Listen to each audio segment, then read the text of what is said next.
Bonsoir à toutes et à tous, bienvenue dans votre nouvelle édition du Koumé News. Voici les principaux titres qui meublent l'actualité cette semaine. Tout d'abord, la session de 42 jours et celle de 21 jours de l'École de la connaissance et du service de Dieu en cours en Ndoumbi depuis le 11 février dernier. Au total, 174 étudiants de 11 nations sont présents. Le leader enseigne à cette occasion sur la marche et le service missionnaire. Nos équipes sont sur place en Ndoumbi et suivent la session en direct. Et dans la province spirituelle du Sud-Ouest, une convention régionale réunissant environ 771 dirigeants et missionnaires est en cours. Le pasteur Alphonse Tawet a été l'un des orateurs principaux. Nous y reviendrons dans la suite du développement et à l'international. Un siège de prière nationale est en cours depuis le 17 février en Côte d'Ivoire. Il est coordonné par la sœur Colette Meunier et vise à maximiser le volume de prières relatif aux objectifs de la croisade de prière et de jeûne en cours pour la vie spirituelle des dirigeants de la CMCI à travers le monde. Mesdames et messieurs, voilà pour les titres. Tout de suite, le développement. Comme annoncé dans les titres, nous ouvrons ce journal avec les nouvelles de l'École de la connaissance et du service de Dieu qui tient en ce moment les sessions de 21 et de 42 jours du côté de Ndoumbi. Dès les débuts, un peu plus de 200 participants étaient présents, au nombre desquels 174 étudiants enregistrés venant de 11 nations, avec entre autres l'Inde, la France, le Nigeria, le Tchad, l'Égypte, le Togo, la Tunisie, la RCA, le Mali et le Cameroun, pour ne citer que celle-là. Nous reviendrons donc dans ce journal et dans cet article sur le début de la session. Jacques Otier nous en dit plus dans ce reportage. La 12e session de 42 jours et la 5e session de 21 jours de l'École de la connaissance du service de Dieu ont débuté en Ndoumbi ce 11 février 2025 à 18h. Plus de 250 étudiants ont écouté le message introductif du pasteur Théodore Andossé en présentiel. Et ces hommes et femmes assoiffés de servir Dieu sont venus de l'Inde, de l'Égypte, du Tchad, de la France, de la Tunisie, de la Centrafrique, du Mali, du Togo, du Bénin et du Nigeria. En ligne, en plus de ceux qui sont connectés individuellement pour suivre le cours à partir de Zoom, au moins 69 étudiants sont en train de suivre ce cours à partir du Rwanda, 20 autres à partir de la RDC, d'autres à partir de la Bolivie, de la Haute-France, du Canada. La sœur Ariane Barga, principale de l'École de la connaissance du service de Dieu, a chaleureusement accueilli ses étudiants sur le site de Ndoumbi avec des chants et des actions de grâce à Dieu qui les a protégés chacun de sa localité, de sa nation jusqu'à Ndoumbi. Elle les a exhortés à être concentrés sur Dieu pour ne pas rater l'heure de la visitation divine. Pour maximiser le temps de la recherche de Dieu, plusieurs étudiants ont volontairement donné leur téléphone à sécuriser pour ne pas être distraits. Il y a eu par la suite l'intercession jeûnante pour les nations. Et une chaîne de prière a été mise sur pied pour faire descendre Dieu de façon tangible pendant tout le cours, afin que chaque étudiant soit transformé en ouvrier de Dieu efficace pour l'accomplissement de notre but. Le leader de la CMCI, le pasteur Théodore Andossé, a accueilli ses étudiants le 12 février 2025 au hall de Ndoumbi par des actions de grâce individuelles habituelles. Il a souhaité la bienvenue à tous les étudiants en présentiel et en ligne. Dès l'entame, il a conduit les étudiants à se tenir avec lui pour rendre grâce à Dieu pour les frères qui ont jeûné et prié pour lui toutes ces dernières années. Il les a amenés à voir ce qu'un peuple devrait demander à Dieu pour ses dirigeants. Ceci à partir de Somme 72, verset 15. Et il a dit, le peuple doit demander à Dieu pour ses dirigeants d'abord une longue vie à cause des desseins de Dieu qui sont rattachés aux dirigeants. Ils doivent prier pour les dirigeants afin que les desseins de Dieu attachés à leur vie s'accomplissent. Et parce que le dirigeant doit s'occuper des hommes, de l'œuvre et de la nation tout entière, il a besoin des richesses. La faveur, parce que les dirigeants doivent être pardonnés et aimés par ceux qu'ils dirigent. On doit prier pour que le dirigeant trouve faveur, en sorte que les gens puissent penser à lui à partir du cœur et le bénissent. Pour que les gens puissent penser à lui à partir du cœur et le bénissent. Ces différents ingrédients doivent être désirés et recherchés par chaque dirigeant.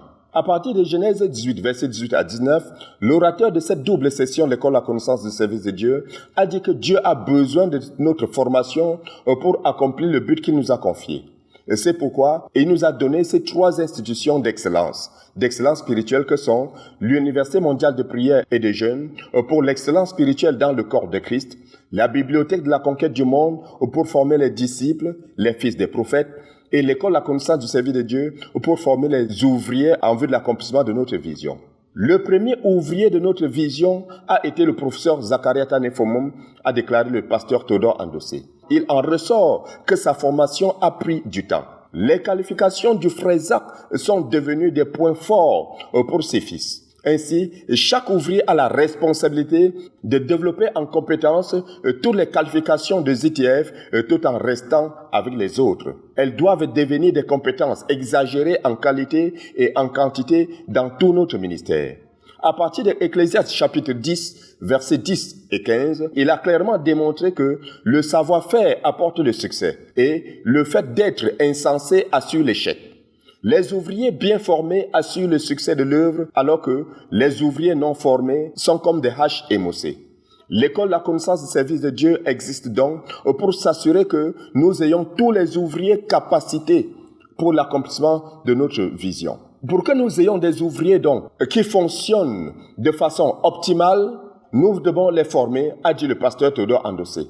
D'où la pertinence de la double session de 21 jours et de 42 jours de l'école de la connaissance du service de Dieu à la conjoncture actuelle de notre ministère. Le thème retenu pour cette double session est la marche du missionnaire et le travail du missionnaire. Vous aurez un compte rendu du développement de ce thème et le déroulement de ce cours dans nos prochaines éditions. Le Centre de prière et de jeûne de la conquête du monde a organisé du 11 au 12 février dernier son 4e siècle de prière pour le compte de cette année 2025. Les guerriers réunis à cette occasion ont battu avec Dieu pour la protection de tous les étudiants ayant fait le déplacement pour les sessions de 21 et de 42 jours de l'ECSD Andombi et aussi pour le ministère de la parole rendu par le pasteur Théodore Andossé. Jacques Otier nous en dit plus dans ce reportage.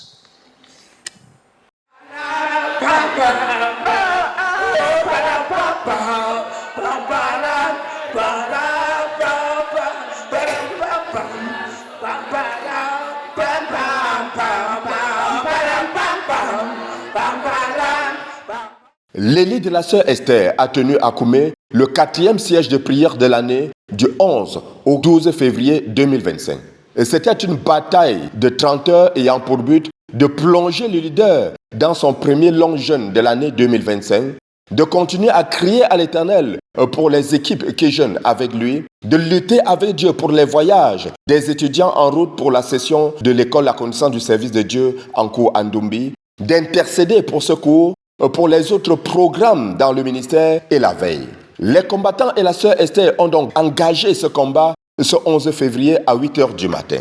Et c'est avec beaucoup de proclamations et de louanges au Seigneur qui sont entrés dans les pavis du grand roi. Et c'est l'année du jubilé.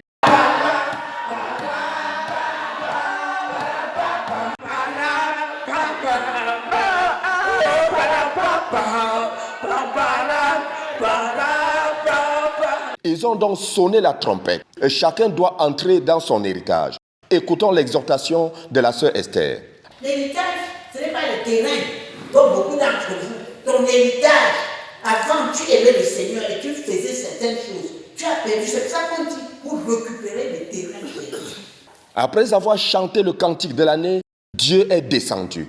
Les combattants ont été saisis par l'esprit de prière et d'intercession. Avant d'aborder les fardeaux mentionnés, la sœur Esther a conduit les siens à crier à Dieu pour la protection physique, morale, spirituelle de tous les enfants ce 11 février pendant la fête nationale de la jeunesse.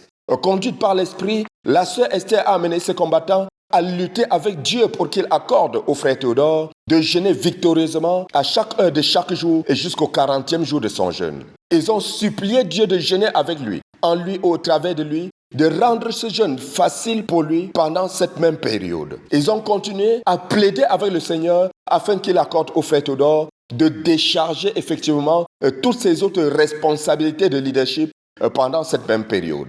Après avoir aussi lutter avec Dieu pour les différentes équipes qui jeûnent avec lui. Les intercesseurs ont combattu pour la protection des différentes délégations en route pour la session de l'école La Connaissance du Service de Dieu en cours à Ndombi. Ils ont prié pour le ministère de la parole, la protection physique, morale, spirituelle de tous les étudiants, pour la provision, pour le déroulement de ce programme du début jusqu'à la fin. Et ces soldats à la brèche ont aussi intercédé pour le frère Joseph Ngande et son ministère au Canada, pour le pasteur Alphonse Tawet et son ministère à la Convention régionale du Sud-Ouest. Ils ont intercédé pour tous les dirigeants à tous les niveaux dans le ministère, pour la veille sur chaque sein de la communauté missionnaire chrétienne internationale de Koumé jusqu'aux extrémités de la terre.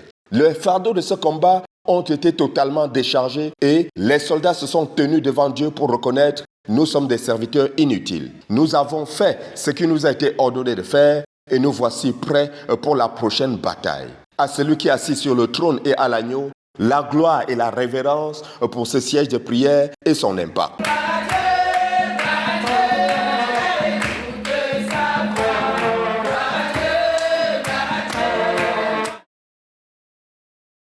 À présent, retour en image sur les activités de la semaine de la jeunesse dans l'église du quartier général. Les jeunes et les étudiants se sont mobilisés au travers de plusieurs actions évangéliques, notamment la distribution massive des traités, la prédication de l'évangile, des pique-niques, des conférences, des campagnes d'évangélisation et bien d'autres activités qui se sont toutes soldées par le salut de plusieurs. Les détails dans ce dossier de la rédaction. Je ne suis pas venu appeler les justes, mais des pécheurs. Amen. Amen. Amen. Pendant que la jeunesse du berceau de nos ancêtres se livrait aux festivités habituelles et nouvelles après le défilé de ce 11 février 2025, les jeunes du centre chrétien de Mokolo, ici à Bertois, ont profité de l'après-midi pour se consacrer à une activité inhabituelle, une table ronde sous le thème « La jeunesse au-delà des difficultés ». Le panel trié sur le volet, constitué de 4 pasteurs à la base, mais par ailleurs entrepreneurs, médecins, enseignants et autres professionnels de santé, s'est entretenu à cœur ouvert avec les jeunes sur les difficultés quotidiennes liées à leur génération, qui par effet boule de neige sape l'avenir, livrant ainsi nos jeunes en pâture au diable. Les mauvaises compagnies qui assurément conduisent à la délinquance juvénile, entraînant avec elles les grossesses indésirées qui à leur tour mènent aux avortements qui pour les moins chanceux aboutissent à l'inéluctable, la mort, sont quelques images d'emprunt du panel pour étayer ces arguments. Farci de divertissements dramatiques, lyriques et chorégraphiques, la soirée coordonnée des mains de maître par le MC Boykou Gérard s'est achevée par un message évangélique du pasteur Dan Josué Mouloula avec 28 conversions à la clé, les prières de bénédiction, les rafraîchissements à la satisfaction générale. C'est frère Ngaïbi Steven Moukaila. Non, la soirée a été vraiment géniale. Non, le Seigneur a été vraiment bon aujourd'hui. Et moi, ce que j'ai retenu, c'est que non, la jeunesse, c'est quelque chose de fragile. Sans Jésus-Christ, ta jeunesse, tu peux le perdre tout à coup. Donc il faut Jésus-Christ pour que tu gères ta jeunesse. C'est le frère témoin Dongo Paul Victor. Bon, ce que j'ai retenu de la soirée, en fait, c'est que si c'est que tu veux commencer une activité, il faut Dieu à l'intérieur. Tout doit être basé sur Dieu. Je suis le frère Jean Benengeye, dirigeant des jeunes au centre de Mokolo. Aujourd'hui, comme vous le savez, au Cameroun, nous célébrons la jeunesse. Et c'était pour nous une occasion à ne pas manquer, c'est-à-dire de rassembler nos jeunes premièrement, et les jeunes d'ailleurs, afin de partager avec eux Jésus-Christ.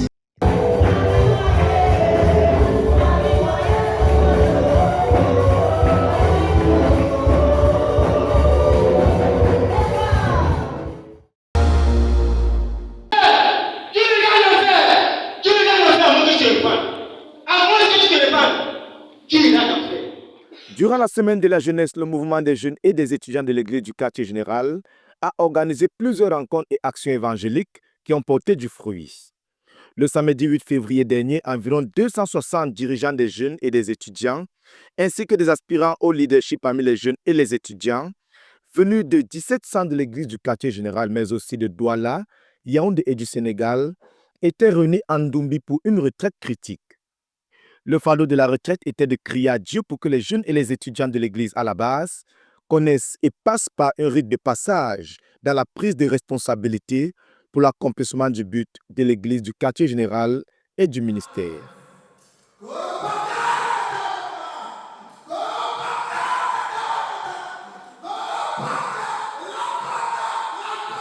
Étendons à la base la charge de pouvoir à un modèle et être des encouragements pour tout notre ministère a été au cœur des différentes exhortations. Ainsi, après le culte matinal conduit par le pasteur Jerry Mangele, le pasteur Alphonse Tawet, dirigeant de l'église du quartier général, est venu lancer la retraite en partageant sur le besoin d'avoir au quartier général des jeunes affranchis du Seigneur, des esclaves de Christ et qui suivent un homme. Ceci permettra qu'on ait des jeunes disponibles pour mener les batailles de l'Éternel dans notre ministère.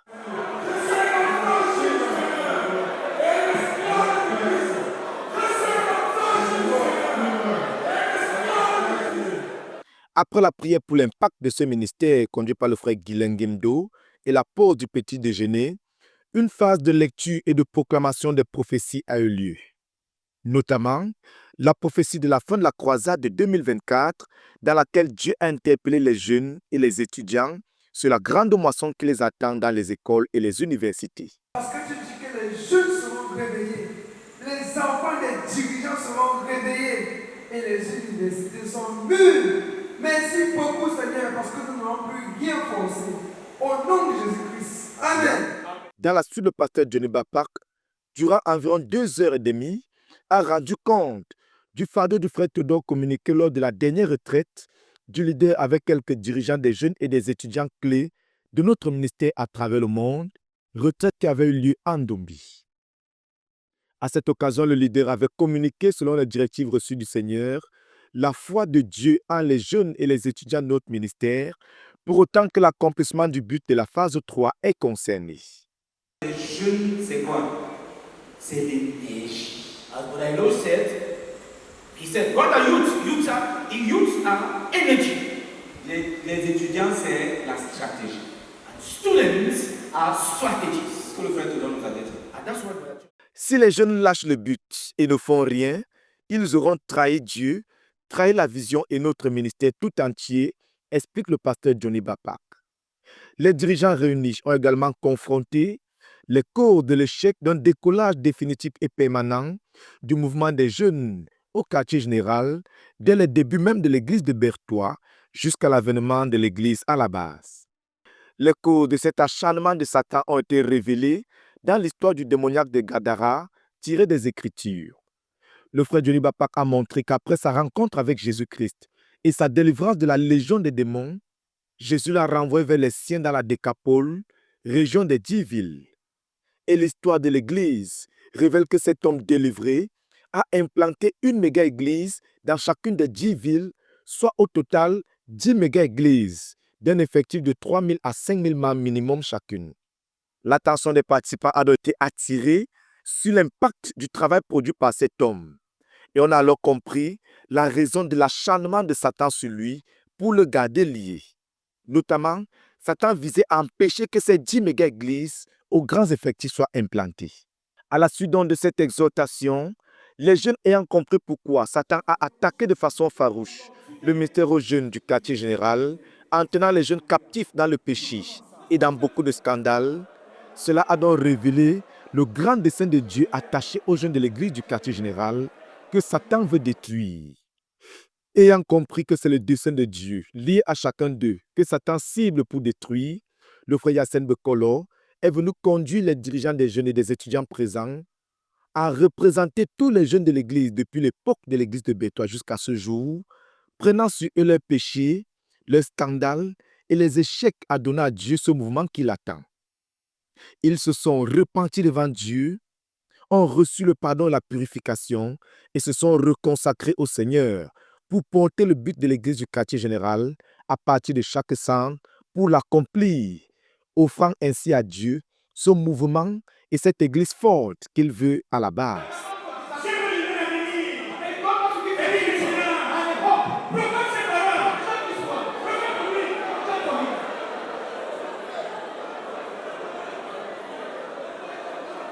Au terme de cette retraite, plusieurs résolutions ont été prises et des projets ont été établis pour décharger le fardeau.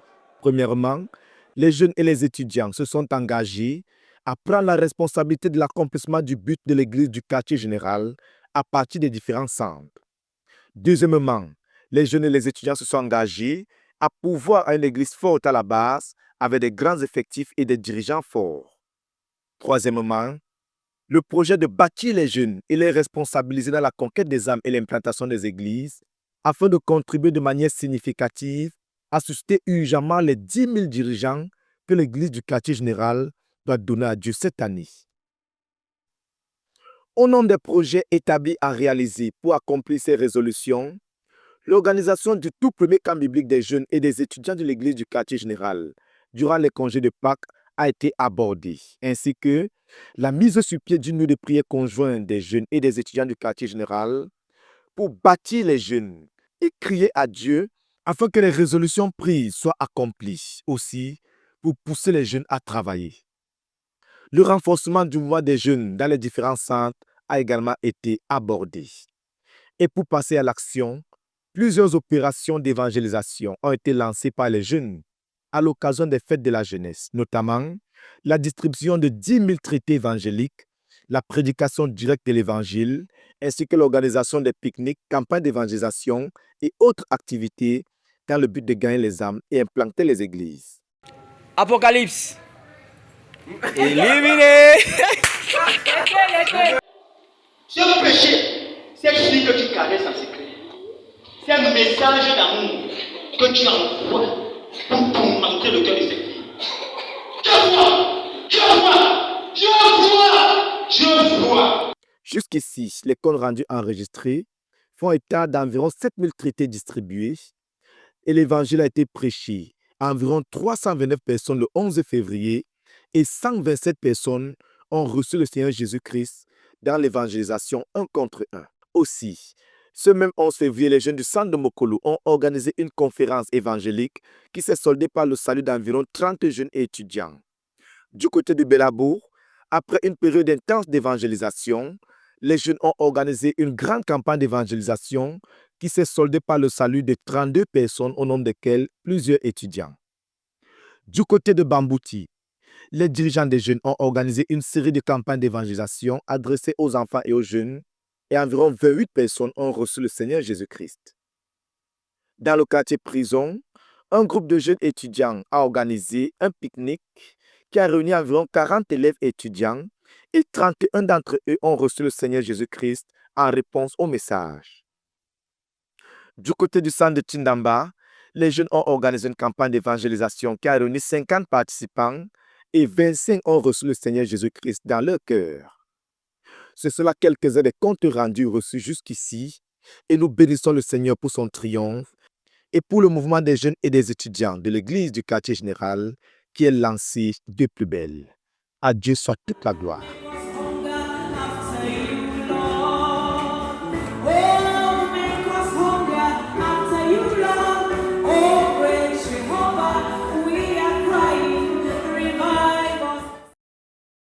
Toujours dans le registre de la jeunesse, du côté des Bolova dans la province spirituelle du Sud, les jeunes ont clôturé les activités de la semaine de la jeunesse en organisant un culte commun qui s'est soldé par le salut d'un peu plus de 100 jeunes au thème de la prédication du pasteur Innocent. Et du côté de Kribi, les jeunes ont organisé une soirée jeunesse et plusieurs autres activités récréatives et d'évangélisation. Le tout relaté dans ce reportage d'Aman Bidima et Mouzette Moussa. Suivons plutôt. Les jeunes de Bolova ont clôturé ce dimanche 16 février 2025 la semaine de la jeunesse avec un spécial John Service des jeunes. Le pasteur Innocent, qui a enseigné les 403 jeunes présents, a basé son message sur la naissance et la vie de 3 jeunes dans la Bible. En se référant au jeune David, le pasteur Innocent souligne que le jeune David, justement, a tué Goliath par la puissance de Dieu parce qu'il n'avait pas gâté sa jeunesse dans le péché. Sa vie en tant que jeune plaisait à Dieu. Dès la naissance de Jean-Baptiste, le pasteur Innocent mentionne que Zacharie et Élisabeth étaient restés longtemps stériles parce que le diable voulait attaquer et même empêcher l'arrivée de Jean-Baptiste. Le dirigeant de la province spirituelle du Sud rappelle alors aux jeunes que le diable attaque et vise surtout la destinée en te proposant le péché. En concluant son message du jour, le pasteur Innocent prend l'exemple de Samson en montrant que l'immoralité sexuelle a pris les yeux et la vie de Samson. Plus de 100 jeunes à la fin de ce message se sont engagés à suivre le Seigneur Jésus-Christ. La journée a été clôturée par 2 rencontres de football intercentes, ce qui a suscité la grande mobilisation des frères et sœurs de l'église de Bolova. La jeunesse autour de son pasteur s'est sentie célébrée dans le Seigneur à Ebolova.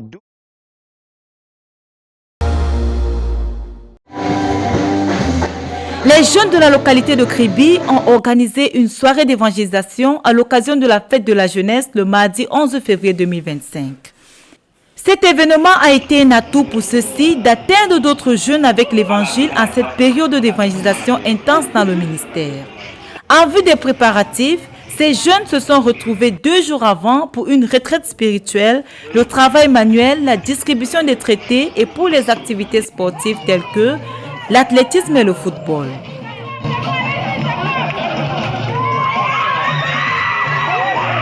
La soirée jeunesse débute avec plusieurs prestations suivies de la projection du traité Dieu le sait que c'est toi qui a conduit à la conversion de 25 personnes au Seigneur Jésus. Il faut noter que plus de 1100 traités ont été distribués dès l'entame de cet événement. Cette soirée prend fin autour d'un agapé entre jeunes. Que toute la gloire revienne au Père de gloire, à qui appartient toute la gloire pour cette soirée évangélique. Convention des dirigeants de la province spirituelle du Sud-Ouest. Elle est en cours depuis le 14 février dernier et se poursuivra jusqu'au 20 février prochain. Un peu plus de 771 dirigeants missionnaires et autres saints sont réunis à cette occasion. Il faut le dire, le pasteur Alphonse Tawet, dirigeant de la province spirituelle du quartier général, a été l'un des principaux orateurs à cette convention. C'est un reportage signé Cynthia Siaka. Suivons plutôt. Elle a eu lieu du 14 au 20 février 2025, la convention des églises de la CMCI de la province spirituelle du Sud-Ouest Cameroun, rassemblant chaque jour des centaines de participants sous le thème « Le but de la phase 3 doit être accompli, en quoi consiste ma responsabilité ?» Ce premier jour de la rencontre, c'est le pasteur Enoch Bisson, dirigeant provincial, qui souhaite la bienvenue aux différentes délégations, amenant les frères à louer le Seigneur et à lui rendre d'abondantes actions de grâce. Orateur principal, le frère Alphonse Tawet, pasteur de l'église du quartier général, venu de Koumé pour cette occasion.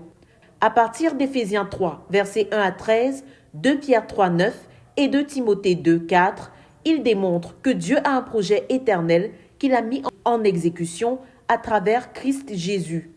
C'est qu'aucun ne périsse et que tous viennent à la repentance. S'inspirant aussi des passages bibliques tirés de l'épître de Jean, il fait remarquer le refus de Judas du salut de Christ et la manière dont le diable s'y prend pour attaquer l'Église en mettant de mauvaises semences dans les cœurs des saints.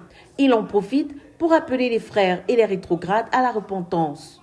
Le lundi, dernier jour de ministère, le pasteur Alphonse, s'inspirant de Genèse 11, 1 à 9, insiste sur l'importance critique de se tenir comme un seul homme avec le leader et avec les dirigeants, de les tenir en estime et de leur apporter notre tout pour l'accomplissement de notre but. Lors des sessions de travail en groupe, les participants ont lu et étudié le livre « Dans la puissance d'un autre » de l'auteur ZTF.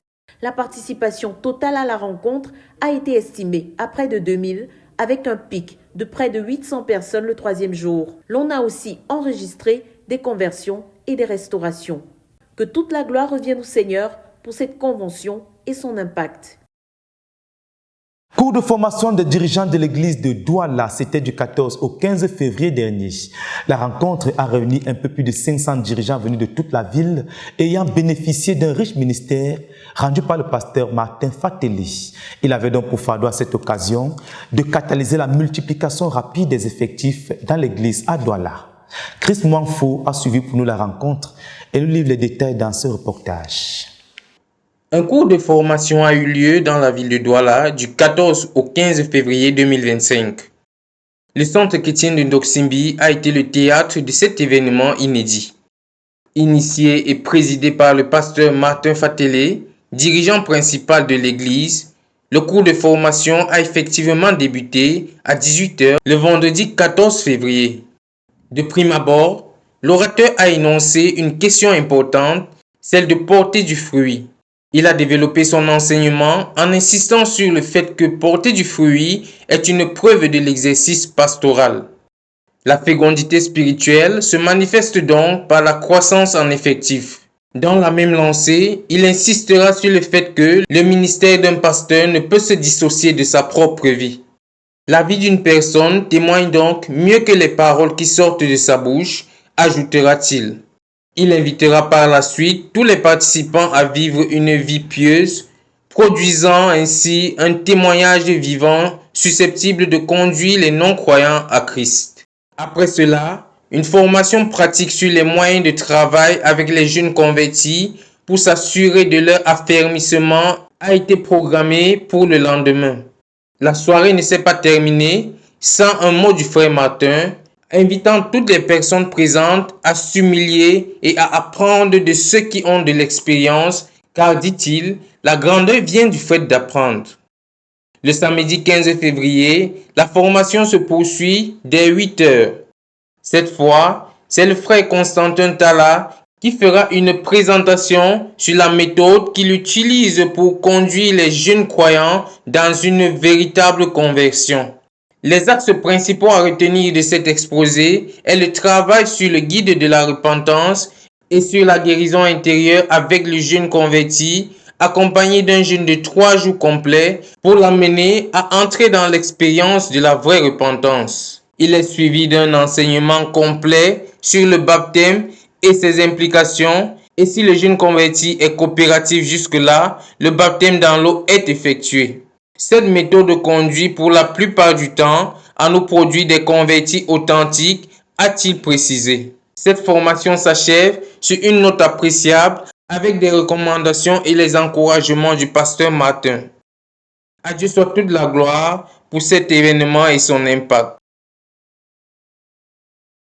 Dans l'actualité internationale, particulièrement en Côte d'Ivoire, les saints sont engagés depuis le 17 février dernier dans un siège de prière nationale visant à maximiser le volume d'heures de prière investies pour la vie spirituelle des dirigeants de la CNCI à travers le monde. Il faut préciser que ce siège vient faire corps avec une croisade de prière en cours depuis le 10 février dernier dans ce même fardeau. Corinne Ekra nous donne plus de détails dans ce reportage. Le rideau s'est levé sur le siège national de 7 jours de prière ce lundi 17 février 2025 au temple de la CMCI Côte d'Ivoire, 6 ans à Diamé Liberté. Ce siège, dont l'objectif est d'investir 200 heures de prière pour les dirigeants, s'inscrit dans le cadre de la croisade internationale de 40 jours de jeûne et prière pour les dirigeants de la CMCI au niveau mondial et leur marche avec Dieu. Dirigé par le pasteur Colette Meillet, missionnaire chargé de la coordination de la conquête de la Côte d'Ivoire par la prière, par ailleurs responsable de la prière pour les dirigeants de la CMCI à travers le monde, le premier jour du siège a vu la participation de la première équipe composée des zones spirituelles de Makori, Trècheville, Benjerville et les régions spirituelles du Gontougo, du Go et des Grands Ponts. D'entrée de jeu, la missionnaire Colette Meillet a montré aux intercesseurs la place primordiale qu'ils occupent dans le cœur de Dieu à travers cette image rhétorique d'une orange qui, lorsqu'elle est pressée, se vide de son jus, utile donc à celui qui le presse car il en tire satisfaction. Dieu aimant l'intercesseur, il a besoin de lui pour faire avancer son œuvre par la prière. Ainsi, elle a encouragé les intercesseurs à prier pour les dirigeants malgré la pression des nombreux programmes de l'Église. Ouvrant le chapitre de l'intercession suppliante, le pasteur Colette Meillet a conduit les saints dans le livre de 1 Chronique 21, le verset 1, qui met en exergue l'importance de la prière pour le dirigeant, qui est la cible principale de l'ennemi dans l'Église. Avec un bulletin de prière bien conçu tiré du livre La pratique de l'intercession du professeur Zacharias Tanefomom à la page 17, ce siège est consacré à prier pour que les dirigeants travaillent dur dans l'évangélisation, le gagnement des âmes, l'implantation des églises de maison, la formation des disciples et faisait des disciples pour Jésus. Prier également que les dirigeants travaillent dur dans la formation d'une nouvelle génération de dirigeants et des équipes de travail. Prier que les dirigeants coopèrent avec Dieu pour le réveil qu'il a promis pour chaque saint de la CMCI. Enfin, prier que chaque dirigeant travaille dur dans la restauration des rétrogrades, le recouvrement des assemblées perdues pour la précipitation des résultats dans l'accomplissement imminent du but de 100 millions de disciples dans 200 nations d'ici à fin décembre 2029. Même sujet de prière pour les différentes équipes et leur tour de passage reparti comme suit. Mardi 18 février, de 6h au mercredi à 5h, la région spirituelle du Bélier, de la Nyébi-Tiassa, des zones spirituelles de Port-Boué, d'Anyama et de Mputo. Mercredi 19 février, à Bobo, le Haut-Sassandra, la Maraoué et à Djamé. Jeudi 20 février, Yopougon, Palmeraie, le Gbeke, le Bas-Sassandra et le Poro. Vendredi 21 février, Riviera 2, le Cavali, Jules Verne, Lifou et le Tongpi. Samedi 22 février, Cocody, les Rosiers, le Lodibois, le Sud Comoé et le Kabadougou. Enfin, dimanche 23 février, Atoban, Koumassi, Abata, le Worodougou et l'Indénié Blanc. Notons que tous les dirigeants seront portés en prière au cours de ce siège de 7 jours, notamment les dirigeants internationaux, les dirigeants nationaux, les missionnaires, les dirigeants de zones, de secteurs et d'assemblées, sans oublier tous les dirigeants départementaux de notre ministère dans le monde entier. Le siège se poursuit jusqu'au lundi 24 février 2025 à 5h du matin, à la suite de laquelle les prières se poursuivront de manière éclatée dans les zones et localités, et ce, jusqu'à la clôture de cette croisade de jeûne et prières pour les dirigeants prévue pour le 21 mars 2025. Dans notre œuvre au Sénégal, le missionnaire de la localité de Kolda s'est rendu du côté des Ziguinchor où il a rendu un ministère d'encouragement au sein de la localité à l'occasion d'un culte commun organisé à cet effet. Le reportage de Jacques Coty.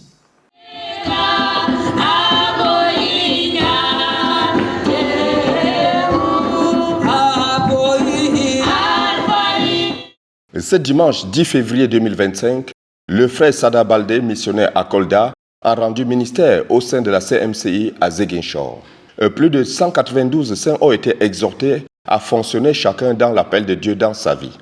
Cette rencontre spéciale, dirigée par la sœur Marie-Jeanne Mendy, a débuté à 9h du matin. Les saints présents ont donc été conduits à adorer Dieu pour ses hauts faits. Le pasteur Zachary Etundi, missionnaire de la CMCI à Ziguinchor, a pris la parole par la suite pour introduire l'orateur du jour. Ce dernier a donc encouragé chaque saint présent à chercher l'appel de Dieu dans sa vie, à travailler dur à son accomplissement, car l'appel de chacun est le plus précieux don que Dieu a fait à chaque croyant. Et c'est dans son appel qu'on peut être sûr que chacun aura une récompense dans le temps et dans l'éternité. Et c'est avec de bons cœurs que les saints de Ziguinchor ont été encouragés dans leur foi et dans l'accomplissement du but que Dieu nous a donné ce dimanche. Un compte rendu de Cécile Sen, lu pour vous par Jacques Coty.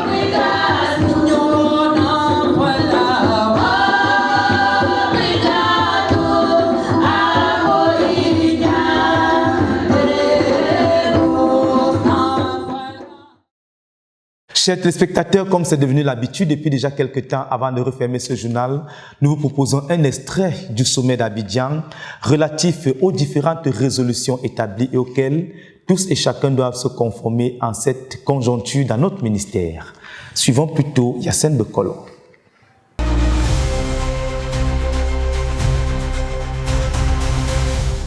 Notre mission, our mission, c'est de nous assurer is to ensure qu'à la fin de 2029, that by the end of 2029, nous avons 1000 méga-églises de 5000 à 100 000 membres dans le monde entier. We have 1,000 mega churches ranging from 5,000 to 100,000 members in the world. 1 million d'églises de maisons de 50 à 100 membres. And then 1 million house churches ranging from 50 to 100 members. Et 100 000 localités dans le monde avec les églises, avec nos églises. And we have 100,000 localities in the world with our churches.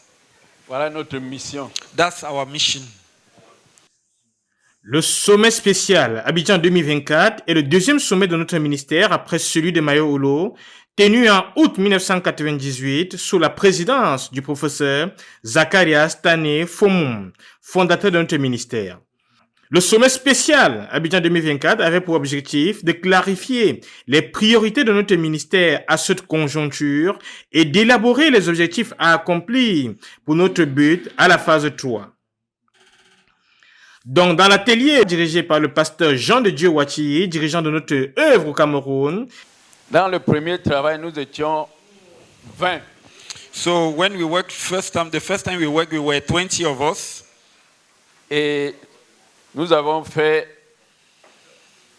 un travail général. And we did a general work. Et nous avons sorti quelques formulaires que nous avons envoyés dans différentes nations. And we came out with some forms that we sent into different nations.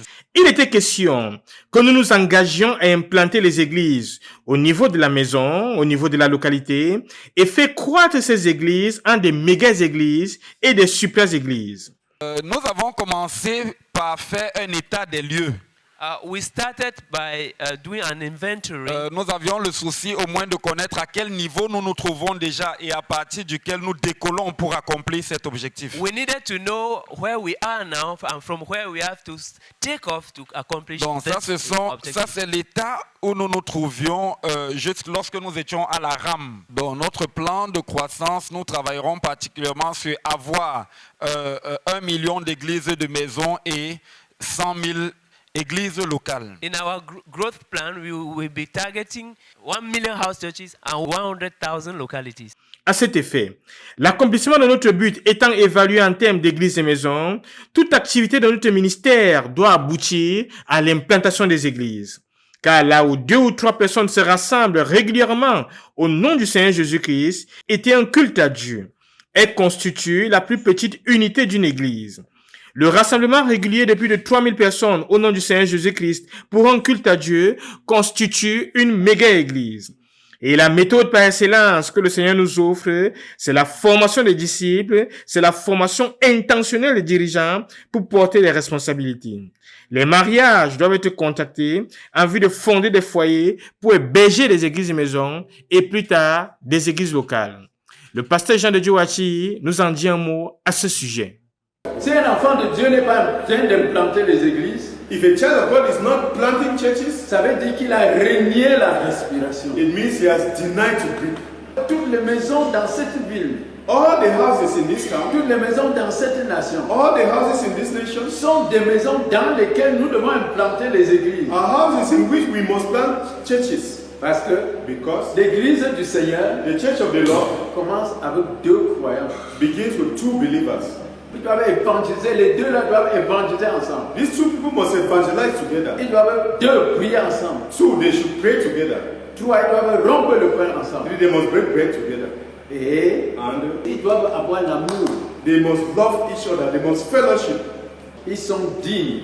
They are worthy. Qu'on implante une assemblée là-bas. To have a house planted. Ils vont commencer par 2. They will begin with the 2 of them. Ensuite une 3e. Then the 3rd person. Ensuite une 4e. Then the 4th person. Une 5e. The 5th person. Une 6e. Une 10e. The 10th person. Une 20e. Une 30e. Une 50e. Une 100e. Et un jour, and one day, ils vont arriver à 1 million. They shall get to 1 million. Mais là où 2 but where 2 sont assemblés, meet together. Nous devons établir le corps de Christ. We must establish the body of Christ partout dans notre ville, all over our town, partout dans notre département, all over our division, partout dans notre commune, all over our council area, partout dans notre nation, all over our nation. Nous devons aller dans toutes les localités. We must go to all the localities et nous assurer que and make sure that le corps de Christ est établi là-bas. The body of Christ is established there. Alléluia. Amen. Nous ne pouvons pas accomplir le but si nous n'implantons pas les églises. We won't be able to accomplish the goal if we don't plant churches. C'est l'implantation des églises It is through church planting qui nous permet d'accomplir notre but. That will be able to accomplish our goal. C'est l'implantation des églises. It is the planting of churches. C'est la volonté parfaite de Dieu. It's the perfect will of God. Que les églises soient implantées. That churches be planted. Si un enfant de Dieu n'est pas en train d'implanter les églises, if a child of God is not planting churches, ça veut dire qu'il a renié la respiration. It means he has denied to breathe. Non, disons ça à haute intelligible voix. Let's say it aloud. Si un enfant de Dieu ne plante pas les églises, if a child of God does not plant churches, pas les églises, c'est qu'il a renié la respiration que Dieu lui a donnée. C'est qu'il a renié la respiration que Dieu lui a donnée. Nous respirons pour implanter les églises. Nous respirons pour implanter les églises. We breathe to plant churches.